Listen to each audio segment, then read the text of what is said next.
नमस्कार दर्शक बंधु मु नरोत्तम आपण मानक स्वागत करुच्ची Odia sports time YouTube channel रे।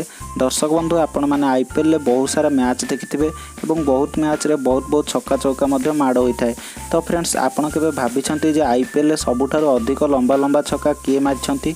तो फ्रेंड्स आज वीडियो रे मु आपण मानक जणेबी 5टी एभली बैट्समैन जो माने कि आईपीएल रे सबुठारु अधिक लंबा छक्का मारिछंती।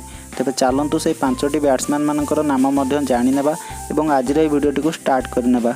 दर्शक बंधु आईपीएल सबुठारु अधिक लंबा छक्का मारिथिबा व्यक्ति होउछंती साउथ अफ्रिकार ऑलराउंडर अल्बियो मोर्केल, जे कि चेन्नई सुपर किंग्स तरफरु खेलुथिबा समय 2008 मसीह रे डेक्कन चार्जर्स विरुद्ध रे प्रज्ञान ओझांकर एक बॉल को 125 मीटर छक्का मारिथिले। तो फ्रेंड्स 125 मीटर छक्का होउची आईपीएल सबुठारु अधिक लंबा छक्का एवं यह अल्बियो मोर्केल नारे अछि। तो फ्रेंड्स आईपीएल सबुठारु अधिक लंबा छक्का मारिबा हिसाब रे द्वितीय स्थान रे अछंती पूर्वतन भारतीय पेस बॉलर प्रवीण कुमार। से केवल बोलिंग भल करनथांती, बैटिंग मध्य बहुत बढ़िया करथांती।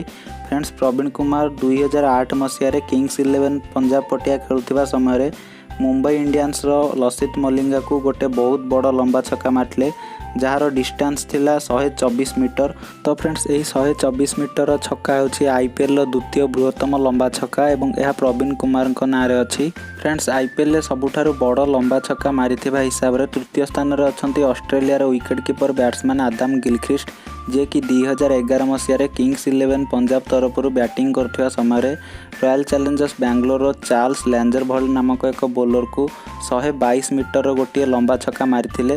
तो फ्रेंड्स यह होता आईपीएल तृतीय बृहत्तम छक्का। तो फ्रेंड्स आईपीएल सबुठारु अधिक लंबा छक्का मारिथिबा हिसाब रे 4 नंबर अछंती रबिन उथप्पा, जे कि 2010 मसीह रे रॉयल चैलेंजर्स बेंगलोर टीम तरफरु खेलुथिबा समय Chennai Super Kings Dwayne Bravo को एक 120 मीटर बहुत बड़ लंबा छक्का मारिथिले एवं 2010 मसीहार सी थिला बहुत बड़ लंबा छक्का एवं आईपीएल इतिहास ये होची चतुर्थ बृहत्तम लंबा छक्का।